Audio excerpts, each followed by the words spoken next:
Ever since March, Dune Part 2 has been my best movie of 2024, and as the months begin to fly by, I wasn't sure if there was ever going to be a movie that would top it for me. But there was one film I was really looking forward to, We Live in Time, starring Andrew Garfield and Florence Pugh. And after having seen it, it might actually be my new favorite movie of 2024. Firstly, the film is primarily a showcase of these two characters and these two actors. Florence Pugh is an actress whose work I've really enjoyed. Fighting with My Family, Little Women, Dune Part 2, her MCU stuff too, I guess. She's great in everything she does, including her work here as Almut, which, yes, is her legal name. There is apparently less than 100 people in the United States named Almut. So there's your fun fact for the day. Al is a very dedicated and determined individual. She's very proud of her work as a chef, and when she's diagnosed with cancer, she decides to compete in this cooking competition because she's worried that if she doesn't beat cancer this time, she'll only be remembered by her illness instead of her life's work or her many achievements. And that really comes across in Florence Pugh's performance. You can really feel that sad desperation. But even outside all the crying, weepy, sad parts of the film, she still brings so much personality to Almut. And Andrew Garfield is so good as Tobias. There's a really cool part to his character that I honestly have never seen before in a film. Tobias oftentimes has a really hard time speaking. He knows what it is he wants to say, but he just has so much trouble getting the right words out. So he'll mumble or restart his sentence over and over again, and he'll say the wrong things at times. We Live in Time has the best representation of this that I have ever seen in any movie. It's something I myself really struggle with. That's why I'm so hesitant to do live streams or anything that's not scripted, and I was really able to connect to Tobias as a character through Andrew Garfield's performance. And, you know, since I'm using Spider-Man gameplay, I'll just say it. Andrew Garfield is the best actor to ever play Spider-Man, except for Nicolas Cage. His version isn't the best Spider-Man. In fact, I think the Spidey from the TASM films is the worst, but he's by far the best actor outside of those movies. He's the only one of the three where his Spider-Man films are his worst films. And Garfield and Pugh together have such great chemistry. Scenes that would be boring in any other circumstance are made interesting through their interactions. The last thing I'll say about this film's performances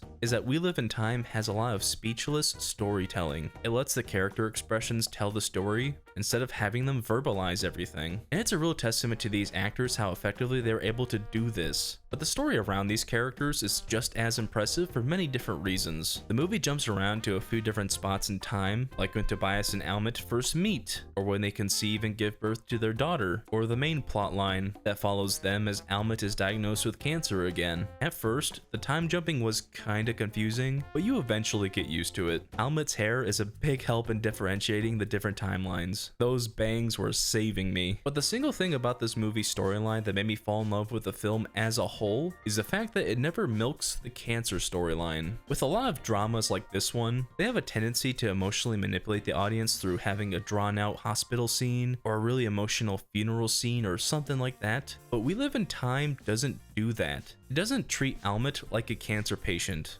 It treats her like a person who unfortunately developed cancer. Instead of having a huge focus on the end of her life, the film instead chooses to show her attempts to leave something behind, like her competing in the cooking competition, or spending time with her family. The film shows Almut how she wants to be remembered, and I think that's beautiful. And Almut's story perfectly plays into the main message of We Live in Time, which is time. We only have so much time in our lives, and it's important how we spend it. And I really took this message to heart for a really stupid reason, because I walked out of the theater for this movie and walked right into the theater for Venom: The Last Dance. Oh, I decided to spend my precious time watching that. Technically, the film is pretty well done. There's a lot of handheld directing, which gives the movie a very organic, almost home video feel to it. Other than that, the movie does look kinda basic. The cinematography is bright and vibrant. It's a very pleasing movie to look at, and the score is also fantastic. It was done by Bryce Dessner, and it gives a solid emotional backbone to a lot of the scenes in the movie. Also, I've been listening to it in the car, and it's